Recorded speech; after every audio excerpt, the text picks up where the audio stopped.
breakthroughs with big blockbusters that have proven that formerly accepted platitudes about who would go see movies starring whom were not true, in that Crazy Rich Asians made at $238 million, Black Panther made $1.38 billion, Wonder Woman made $821 million, and Coco made $800 million.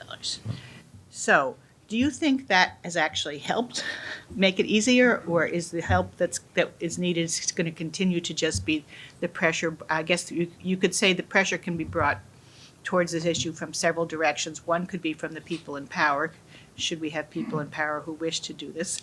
And two is from the creative content side, us saying, let's push these things. Obviously, it's easier to push something when somebody has a open ear to what you're suggesting. So in terms of the success of some of these movies, and likewise some television shows that have succeeded with diverse casts, do you think that that's made it easier, or is it still just as hard?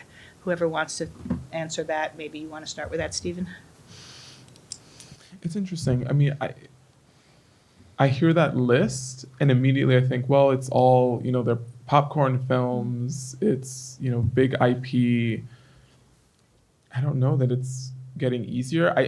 I'll talk about it from the writing perspective, even when I'm in front of a group of producers, which is that at the very least, it's catalyzed storytellers. The importance of seeing those narratives on screen means, oh, there's a space, right? Like, there's now a place that I can now tell my story, and hopefully it will inspire other writers to want to tell their stories. I would hope that for all of you as producers in the room, that it would create a place where you would say, let's invite more individuals from those backgrounds to come in and pitch whatever stories they have. Because the truth is, I think it's wonderful that those films were so successful, but the first place I go to is where are the moonlights in that list?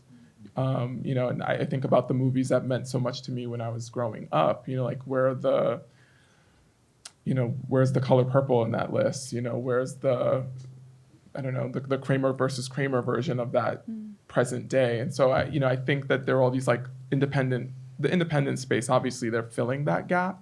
And I understand that, our business is sort of built on money, and that's what sort of keeps everything going around. And so if it's not making a ton of money, it's not lucrative and we're not as interested. But the reality is that those narratives matter. As we were talking about backstage, as a young queer boy of color from the Bronx, I never saw myself represented in film and television. And I know I would have spent a lot less years living in a closet if I had. And as we were, again, talking about backstage, there were certainly shows that could fill the gap. There were shows like, your Queer as Folk or your Will and Grace, but I don't feel seen on those shows. And that's not taking away anything from the quality of that content.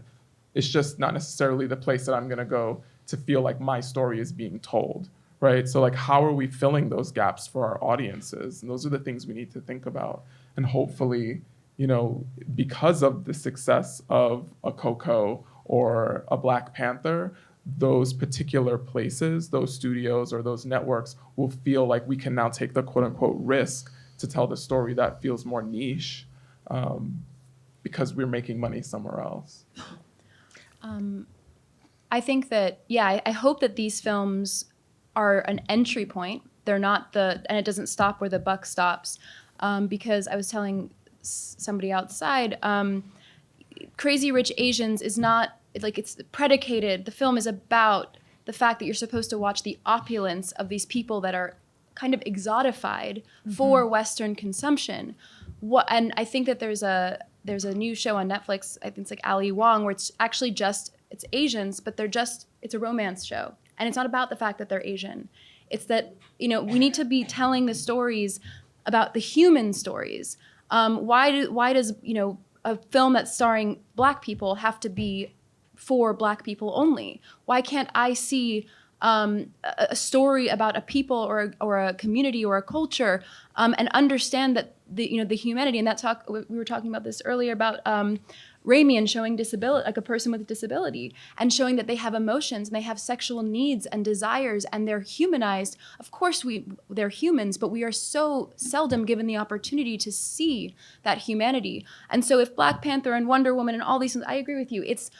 I think it's the contribution. If it's anything, it will be to open the doors, to trickle that down, to tell intersectional, accessible stories about all people, because those films are not going to really go down in history for much more than these blockbuster money-making things. They're an entry point, but I mean, there was Joy Luck Club in the 90s. There was Color. And that's it. Yeah. Stop there. Exactly. Like, and so what are we doing then to tell the Moonlight or the more, I don't even think it's niche. I think it's just the humanity that exists within all of this diversity. And it doesn't have to be about being crazy and rich to want to watch it. That's what I hope for.